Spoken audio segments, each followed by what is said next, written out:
And joining us on the broadcast live from Tehran is Dr. Syed Imamian. He's assistant professor at Tehran Polytechnic. In fact, he's also been he's founder and former director of the governance and policy think tank.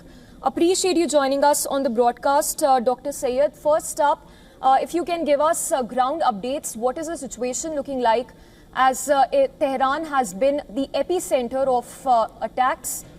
If you can give us more details on how is the present situation looking like.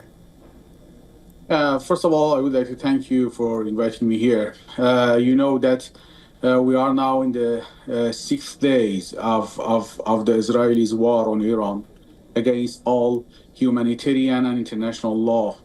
And it was something expected by a country that run by an internationally wanted criminal.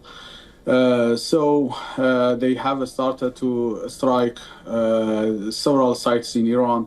Since last few days, they have targeted at least 3 hospitals and the main headquarters of our Iranian Red Cross, and they have killed several civilians and children and women, like they have done in last 2 years in everywhere, including Gaza and Lebanon. So that's the very fabric of that regime that is based on killing children and women.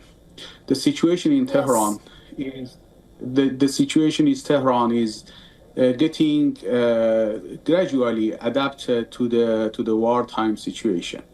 You know that Iranian has never been living in the wartime situation since at least 37 years ago, that the then Iraq dictator Saddam Hussein imposed the war on Iran. Since then, Iran has been living in the peace, and you know that Iranian has a very rich civilization, like India.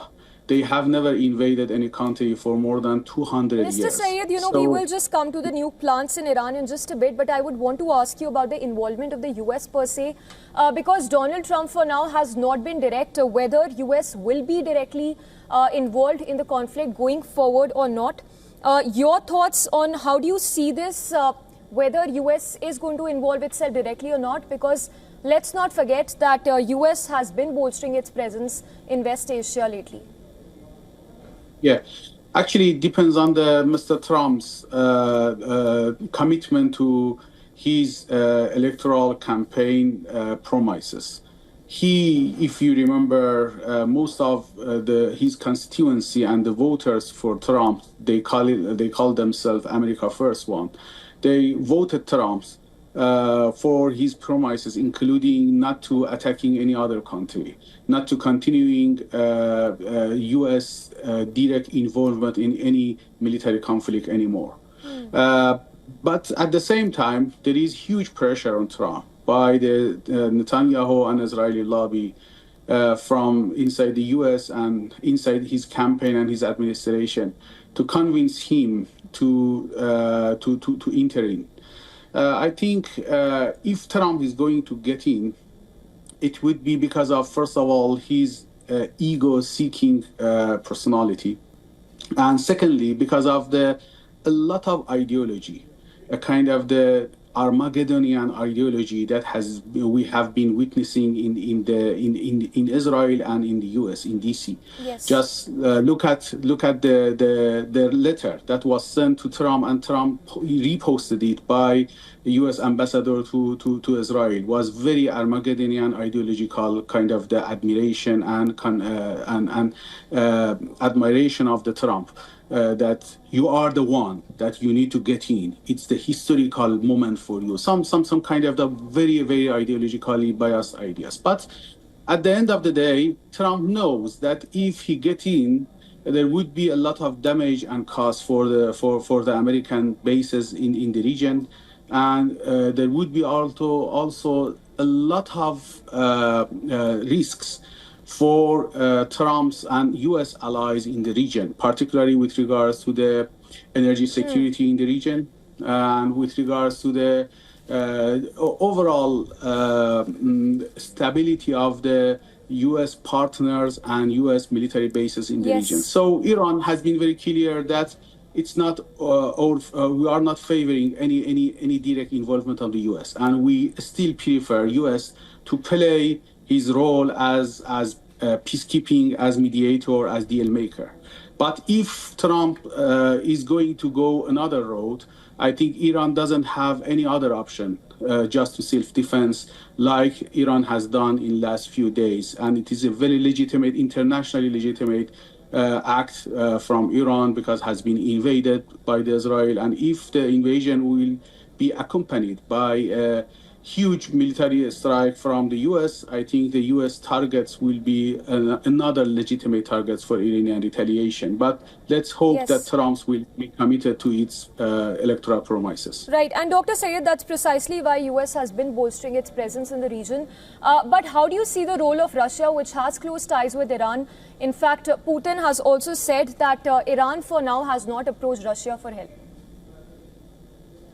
Actually, you know that Russia has been very much at the moment busy with its almost 3 years war with Ukraine. So we, as a country, that we have huge political relationship with several important countries, including Russia, China, India, and other friends.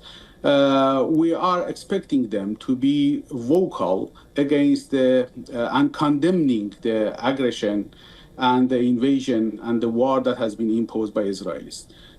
SCO has done very good job. A collective statement came out, and Russia, China, and others have been very vocal. We know that the India has been to some extent conservatives in that, but at the end of the day, we are in a very good political position.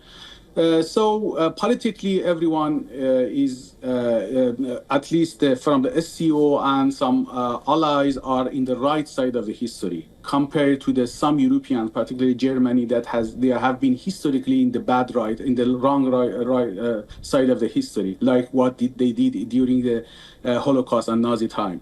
So I don't know why Germans are doing always staying in the very, very, very wrong side of the history. But at the end of the day, Iran still doesn't need or doesn't look for any military assistance. We know that while Israel is going to attack Iran with a lot of support by U.S. weapons, but Israel is not going to win the war. The only thing is that if U.S. is going to get in, it would be another situation, and Iran has been well prepared, and a lot of options. Mr. Sayed, just in continuation to that point, right? Like you mentioned that Iran does not want assistance from Russia. Does it mean that if Russia were to offer help, military assistance, Iran would rule that out as a possibility? Actually, I'm not in any official position. I don't have any military information behind the scenes. I'm a think tanker and academics. But to be honest, I think Iran understands the Russian situation, that is not in a position to provide direct military assistance to Iran. Of course, something has been already established between Iran, Russia, Iran, China, Iran, other countries. Kind of the intelligence exchanging or something like that. So they are ongoing. But I think something new that we expect someone like China, like Russia or China, to get in directly, I think is not a part of the Iranian strategy now, because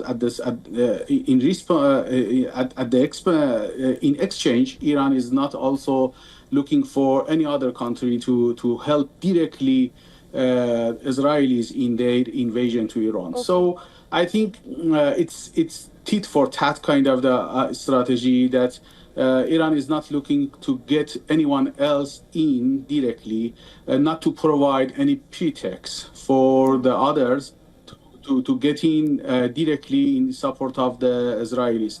And if the war goes as it was in last few days, I think there is no way for Israelis to win. And with regards to huge vulnerabilities that they have in terms of the size, in terms of the geographical location, I think they can't continue such kind of the retaliative attacks from the Iranian side.